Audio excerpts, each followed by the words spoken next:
Assalamualaikum warahmatullahi wabarakatuh. Saya Nur Faizal, mahasiswa Pendidikan Agama Islam, Sekolah Tinggi Agama Islam, Brebes. Saya membuat video ini untuk memenuhi tugas pemaparan jurnal isu-isu kontemporer pendidikan.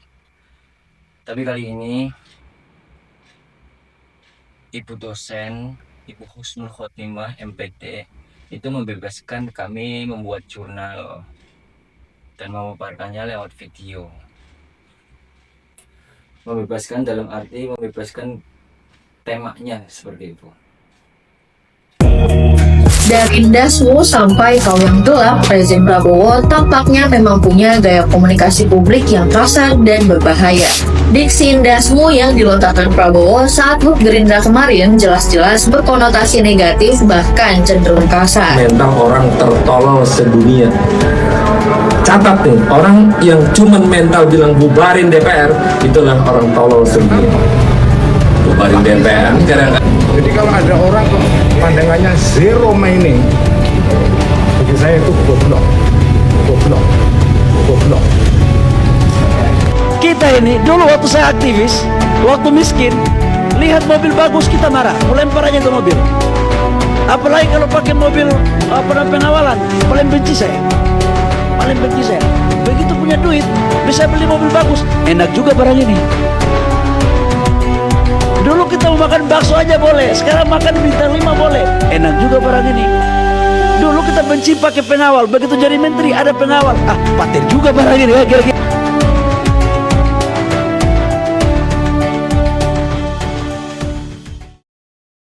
Di era digital, di era demokrasi digital, setiap kata pejabat publik bukan sekadar ucapan, melainkan cerminan etika dan arah moral bangsa. Kita sepakat itu. Tapi yang sering kita saksikan justru sebaliknya. Kata-kata kasar, arogansi, dan normalisasi privilege.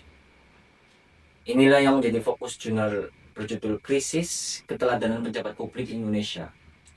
Antara gagal komunikasi dan gagal etika.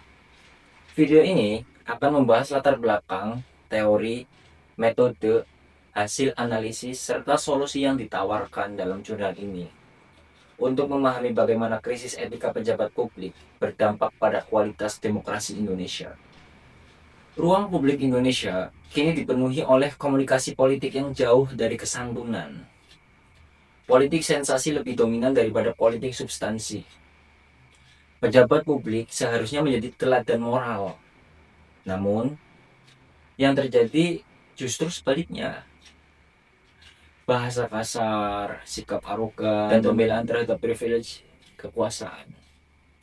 Dalam era digital, setiap pernyataan memiliki jejak nyata, jejak yang permanen dan berdampak luas, terutama bagi generasi muda. Penelitian ini menjawab 4 pertanyaan utama. Bagaimana bentuk krisis keteladanan pejabat? Mengapa kegagalan komunikasi mencerminkan kegagalan etika? Apa dampak terhadap kepercayaan publik? Dan bagaimana etika publik bisa dikembalikan sebagai kontrol kekuasaan? Weber membedakan antara kekuasaan dan otoritas. Otoritas hanya sah jika diakui secara moral, bukan sekadar legal. Hannah Arendt, politik sebagai ruang bicara. Komunikasi yang kasar merusak ruang dialog dan pluralitas. Itu kalau kata Hannah Arendt. Pierre Bourdieu, Pierre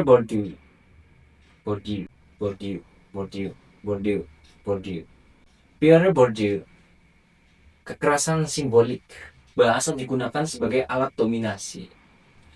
Dan Jürgen Habermas memiliki teori tentang etika diskursus, yaitu komunikasi etis harus jujur, benar, pantas, dan dapat dipahami. Penelitian ini menggunakan metode kualitatif dengan analisis wacana kritis, model menganalisis teks, kognisi sosial, dan konteks kekuasaan dari pernyataan pejabat publik periode 2023 hingga 2025. Dan orang-orang itu masih di 2026 ini, ilah sampai nanti 2029 nantilah. 3 faktor penyebab krisis keteladanan ialah: 1. Budaya patronase dan feodalisme modern. Lemahnya sanksi etika institusional. Dan algoritma media sosial yang mendorong kontroversi demi atensi. Jadi kita itu kalau di Indonesia pengen kontennya viral, ya harus ada unsur kontroversinya gitu. Diksi kasar seperti tolol dan bodoh. Bahasa ini bukan sekedar emosi, tapi bentuk delegitimasi dan dehumanisasi. Normalisasi privilege juga ada di pejabat publik, seperti yang waktu itu Pak Bahlil mengatakan. Saya juga waktu saya miskin, saya nggak suka orang naik mobil mewah, orang dikawal oleh pengawal. Sekarang saya sudah merasakan itu, ya enak. Ini seperti itu, kurang lebih seperti itu. Kekuasaan dipersepsikan sebagai hadiah, bukan amanah. Ya ini ya, kalau kita pengen jadi seseorang penting di negara ini, ya kita harus mendukung mati-matian orang yang menurut kita itu prospeknya akan jadi gitu, prospeknya lebih terlihat. Ya ini budaya apalah, budaya hadiah-hadiahan lah. Kamu mendukung saya ngasih ini, kayak gitu. Dampak ke Gen Z itu tentu ini sangat banyak. Muncul sinisme politik dan apatisme oleh Gen Z. Gen Z itu akhirnya terbelah menjadi dua. Gen Z yang peduli dengan, ya dua-duanya peduli, cuma bentuk pengaplikasian atau representasi kepedulian itu ada dua. Yang pertama sinisme, yang kedua ada apatisme, orang yang memilih diam karena sudah jengah gitu. Nah, di sini di jurnal ini menawarkan solusi dan strategi pemilihan. Solusi yang ditawarkan antara lain kodifikasi etika yang mengikat. Jadi bikin tuh undang-undang tentang bagaimana pejabat itu bersikap dan lain-lain. Bukan bikin undang-undang itu yang selalu objeknya itu selalu rakyat terus. Kan anomali di situ. Jadi rakyat itu diperas terus, sedangkan pejabat itu enak-enakan. Contohnya saja itu RUU perampasan aset sampai sekarang belum disahkan. Sedangkan RUU KHP sudah menjadi UU KHP, sudah disahkan gitu. Jadi semudah itu. Terus ada pendidikan kepemimpinan berbasis empati ya. Ya setiap partai itu kan punya sekolah kepemimpinan, tapi kurikulumnya itu ya mungkin itu jauh dari keempatian seperti itu. Jadi akhirnya muncullah kader-kader yang bersewenang-wenang gitu. Yang ketiga ada penguatan kontrol masyarakat sipil.